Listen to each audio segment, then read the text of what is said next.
Les NFT ne représentent que 0,1% du marché total des cryptos. Voilà, il faut se rendre compte que les NFT représentent très peu dans le marché des cryptos. Aujourd'hui, la capitalisation totale est d'1,6 milliard sur 2293 milliards de market cap total sur la crypto. Tout le monde connaît les NFT, tout le monde connaît la crypto, tout le monde connaît les CryptoPunks. Pourquoi ils sont valorisés si peu cher? On va voir ça ensemble et on va aussi voir un potentiel investissement lié au marché des NFT. Donc tout d'abord, la dominance des punks est de 38%. Donc sur ces 1,6 milliard, 38% appartiennent aux punks. C'est un peu le Bitcoin des NFT. Il faut savoir que c'est les plus gros NFT sur la blockchain Ethereum au niveau de market cap. Et on verra qu'ici, au niveau de la dominance, donc on est aussi à 10% pour les Bored App, 4% pour les Pudgy Penguin. Donc si vous investissez dans le token Pudgy Penguin, ça peut être intéressant puisqu'ils sont quand même troisième en niveau de la dominance. C'est comme si vous pourriez comparer ça à Litecoin ou Ripple, par exemple, dans le marché crypto traditionnel. L'avantage d'investir dans les tokens sur NFT, c'est que ça va être déjà beaucoup plus liquide. Ensuite, les gens qui voudront investir, notamment les institutionnels dans le domaine des NFT, achèteront plutôt des tokens. Donc c'est pour ça que les Pudgy Penguin, personnellement, je les vois comme un très bon investissement. Ils ont aussi plusieurs partenariats, notamment avec des marques très connues aux États-Unis. À un moment, ils avaient fait un partenariat avec Walmart, il me semble, avec d'autres marques. Donc ils ont des bonnes connexions, ils sont à 360 millions de dollarisation. C'est quand même assez élevé, mais par rapport au marché crypto total, c'est pas si élevé que ça. Pour une IP, donc une marque qui pourrait devenir leader dans le marché des cryptos. J'aime notamment bien le fait qu'il y ait eu une hausse, mais que finalement on n'ait jamais vraiment eu de hausse parabolique. On voit ici qu'il y a eu deux hausses, pas de hausse parabolique. Personnellement, c'est peut-être un token que je vais accumuler avant d'entrer en bull market. Voilà, il est listé sur Binance et Coinbase, donc ça c'est super aussi. Il est probablement très liquide puisqu'on est à 10% de liquidité par rapport au market cap. Un market cap qui est à 366 millions et du volume à 38 millions. Donc c'est aussi une super liquidité. Pour en revenir du coup à la charte des NFT, donc il y a une très faible dominance des NFT sur Bitcoin. Donc Bitcoin Puppet et Quantum Cat, Notmonk, ils représentent à eux seuls que 1,5% du total des NFT. Et personnellement, je pense que les NFT sur Bitcoin, donc nommés Ordinals, deviendront une force dominante dans le secteur des NFT puisque c'est sur la plus grosse blockchain du monde, bien plus résistante, puissante et connue qu'Ethereum, résistante notamment au changement de gouvernance. Et donc voilà, aujourd'hui, il y a aussi, il faut savoir, le token des Bitcoin Puppet, par exemple. On n'a pas encore de token pour les punks, mais c'est possible que quelqu'un en crée un et que ça explose, même si c'est pas lié au punk. Donc voilà, le Bitcoin des Puppets, du coup, donc qui est une collection vachement sympa sur Bitcoin et qui a 1,8 million de valorisation. Donc ça, c'est super intéressant aussi. Et les Puppets, quant à elles, sont à 661 $. Donc c'est assez abordable. Voilà, la charte est complètement morte, mais si un jour les NFT reprend, peut-être que cette collection prendra. Faut savoir qu'aussi il y a la collection, donc la première collection de NFT, donc équivalente au CryptoPunk du coup, vu que c'est une des premières collections, même si les CryptoPunks ne sont pas la première collection NFT sortie. Je vous ferai notamment une vidéo sur la NFT historique pour vous présenter tout ça. Mais du coup, les Node ils sont quand même assez chers. Ils sont vers 1300 $. Donc c'est un peu plus dur de rentrer dessus. Mais il faut savoir que voilà, c'est la première collection NFT, on va dire, de photos de profil sortie sur Bitcoin. Maintenant, si on fait une analyse toute simple sur la charte des NFT, on peut voir qu'ici, donc, on était sur plutôt une zone de liquidité. Donc, les gens pouvaient penser que c'était voilà une zone solide, mais c'est souvent des zones en fait où plus on tape dessus, plus elles finissent par céder. Notamment, on voit ici qu'il n'y a pas vraiment de zone assez stable comme ça qui s'est créée. En revanche, ça s'est créé en dessous. Donc, il y avait un grand intérêt à aller chercher ça pour créer de la panique. Et ici, on a plutôt une zone de demande du coup qui avait été créée. Donc ça, c'est vraiment la zone où si on tape sur ce point, là pour moi, ce serait clairement une entrée sur les NFT. Mais voilà, la zone de demande, je la classerais plus comme ça. Donc là, on est un peu près dessus. Donc on voit que là, les NFT reprennent un peu de pouvoir, notamment avec de nouveaux protocoles qui commencent à sortir, notamment Fake World Asset que je vous ai présenté dans une précédente vidéo, et qui permet d'ouvrir des bundles pour gagner soit des NFT rares, du coup comme des CryptoPunks, avec une probabilité de chance assez faible, ou alors vous pouvez tout simplement choisir de prendre le token de la plateforme si vous n'avez pas gagné NFT qui vous intéressent. Donc voilà, cette courbe des NFT est quand même assez intéressante puisqu'on voit que il y a quand même une stabilisation. Donc on redescend jamais en dessous. Voilà, on n'est jamais redescendu à 400 millions de valorisation. Il y a quand même une certaine force, mais tout en accumulant, on arrive quand même à arriver à une zone de demande qui pourrait être intéressante pour les rebonds.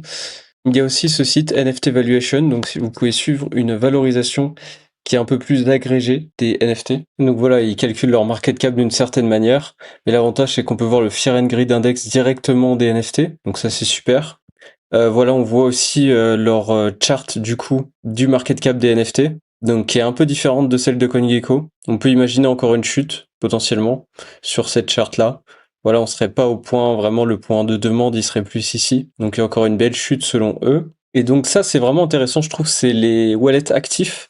On voit qu'il y avait donc une explosion vers 500 000 de wallets actifs le 24 février 2022. Et on peut imaginer que voilà, 4 ans plus tard, si on suit des cycles de BTC, on pourrait bientôt repartir sur le marché des NFT. Bien sûr, rien n'est sûr, mais ça surprendrait beaucoup de gens. Maintenant, on voit, en zoomant un peu sur cette charte, que voilà, il y a quelques reprises de temps à autre, mais rien de très durable. Mais on est quand même sur aussi une belle zone de demande où ça pourrait repartir, ce qui pourrait être encourageant.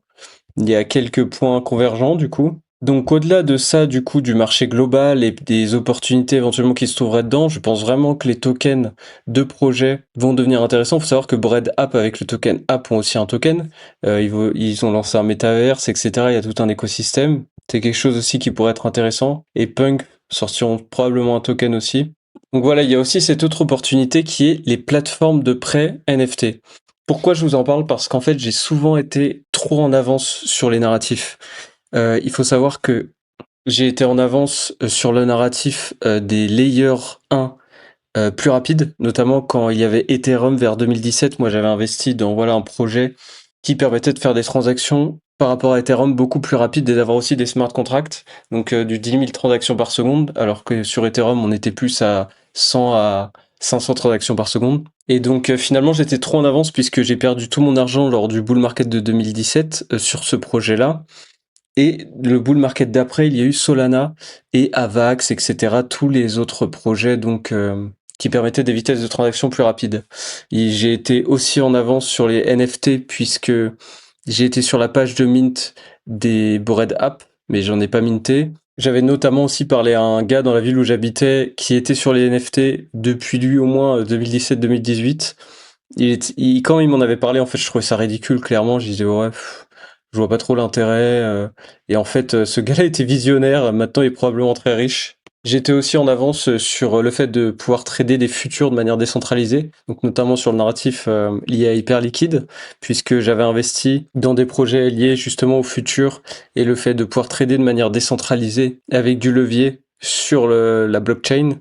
J'avais notamment vu émerger GMX sur Arbitrum, j'avais pas investi dedans, mais j'avais investi dans un autre projet qui était sur Ethereum, il me semble, bon, je me souviens plus du nom. Et voilà, j'étais trop en avance puisque j'avais investi en fin de bulle sur ça. Et donc le marché haussier d'après, il y a eu hyper liquide. Et donc finalement, toutes ces choses-là me font dire que il va falloir que je me concentre vraiment sur les choses sur lesquelles j'étais bullish au dernier cycle. J'ai été très bullish voilà, sur les prêts NFT, sur les NFT. Bien sûr, ça a connu un cycle haussier, mais je pense que ça reviendra. Et du coup, les prêts NFT, c'est-à-dire que si le marché des NFT se stabilise et redevient hypé, des plateformes comme Gondi, qui sont soutenues par des acteurs intéressants, pourraient gagner en popularité. Il y a notamment Dragonfly Capital qui a investi dedans, Pantera Capital, donc deux gros fonds d'investissement crypto. Donc voilà, c'est des fonds qui gèrent plusieurs milliards. Et aujourd'hui, ils n'ont pas de token, donc vous pouvez éventuellement farm cette plateforme en empruntant des dollars, en mettant des NFT sur la plateforme, mais aussi en prêtant des dollars à des gens qui proposent des NFT sur la plateforme. Aujourd'hui, il y a quand même un certain volume sur ce genre de plateforme. Donc on voit qu'ils ont 2 millions de TVL. Et sur les 7 derniers jours, ils ont gagné 52 000 en fees, donc c'est quand même utilisé, c'est probablement farmé. Et sur les 30 derniers jours, 79 000 en fees. Donc c'est pas énorme, mais c'est quand même présent sur un marché NFT qui est complètement siphonné, qui est complètement à la ramasse. Il y a aussi ce petit projet, donc c'est pour ça que c'est intéressant de regarder avant la hype, puisqu'il y a ce petit projet qui s'appelle Sharky. Du coup, ils ont 90 000 de TVL, mais ils font quand même un peu de volume. Voilà, sur les 30 derniers jours, 4 200. Donc ils se classent quand même dans ce classement. Donc voilà, au niveau de la chart, c'est un projet qui est un peu à la ramasse. Le token est vraiment à un niveau plancher. Il est qu'à 74 000 de valorisation. Donc voilà, mettre une petite bille dedans éventuellement ou le surveiller en attendant une nouvelle hype NFT pour être intéressant. Voilà, si vous voulez être early, il faut vraiment fouiller et s'intéresser à des choses dont les gens ne s'intéressent pas. Il y a aussi Ben de DAO du coup, qui font quand même pas mal de fees. Ils sont à 12 000. C'est un projet qui est quand même assez ancien. Et donc leur token est très bas, voilà, 112 000 de market cap. Donc voilà, c'est pas complètement mort non plus. Il faut aussi aller regarder sur les réseaux sociaux s'ils sont encore en vie. Bien sûr, s'ils tweetent plus, franchement, ça sert à rien d'investir dessus.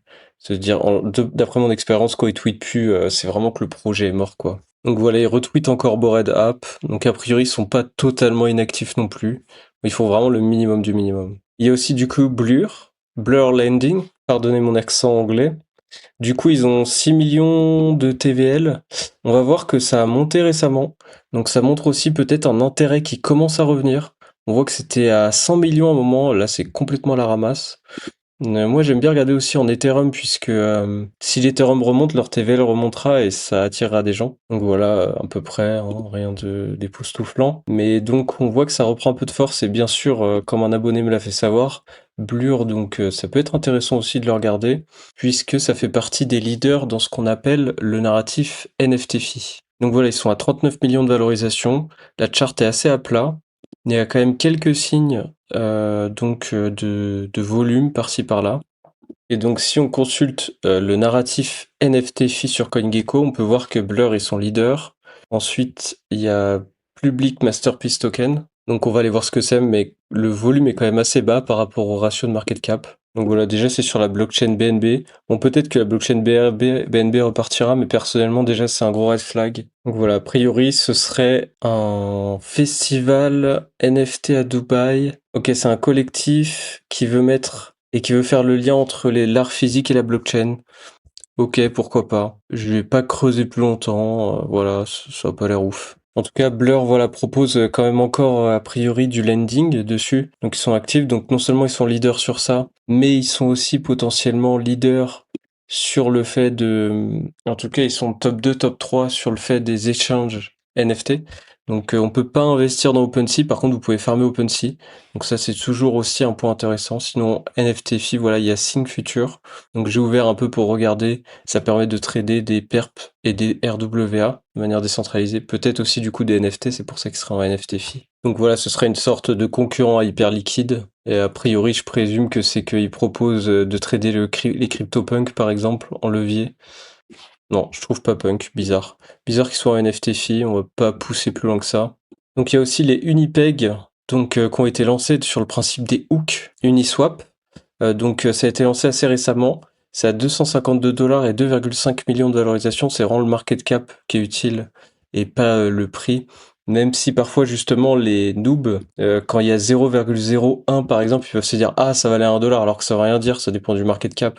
Comme Ripple qui n'atteindra jamais 1000 dollars. Et donc voilà, eux se décrivent comme des on-chain objects sur Uniswap. Et donc en fait en achetant le token vous pouvez le convertir en NFT. Donc c'est une petite innovation. Et il y a vraiment quelque chose autour des licornes sur Uniswap. Je sais qu'il y avait un token qui avait été lancé aussi à l'époque par rapport à ça.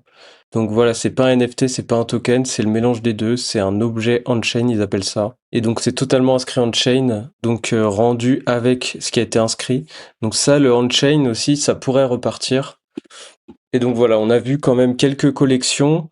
On a vu éventuellement comment investir dans le marché des NFT avec ce qu'on connaît déjà, mais il faut toujours rester ouvert. Comme on l'a vu avec le dernier projet Fake World Asset, il y a probablement des innovations qui vont repousser le marché NFT. Et à ce moment-là, peut-être que aussi certaines collections repartiront, peut-être qu'il y aura d'autres collections qui sortiront sur d'autres blockchains, notamment avec la Robinhood Chain, où on a vu que certains NFT ont fait x30, x40. Donc voilà, c'est certainement pas une innovation morte. Je vous présenterai aussi un autre projet qui est lié au NFT et que je trouve intéressant. Non pas vous faire du teasing, mais parce que c'est vraiment un projet de cœur et j'ai envie de vous le présenter proprement. Mais voilà, on voit que cette courbe des NFT finalement sur un narratif qui est quand même assez primordial.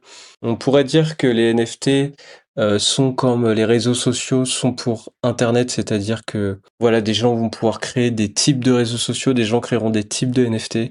Rien n'est fini. Et personnellement, je regarde ça de près, même si je ne regarde pas que ça, je ne suis pas le fan absolu des NFT, mais il y a sûrement beaucoup de choses à trouver sur ces marchés. Voilà, je vous laisse sur ça. J'espère que ça vous aura ouvert des perspectives et éventuellement donné des idées. Et puis voilà, c'est pas un conseil en investissement, mais n'hésitez pas à me suivre, à mettre un like. Je vois que vous êtes quand même assez actif dans le fait de suivre. Mettre un like, ça aide pas mal aussi, hein. Et puis bah, ça me motivera aussi à en faire de nouvelles. Voilà, je viens de me lancer, donc forcément, c'est très précieux pour moi tout ça. Et je vous en remercie beaucoup. Donc je vous souhaite une bonne journée et à bientôt.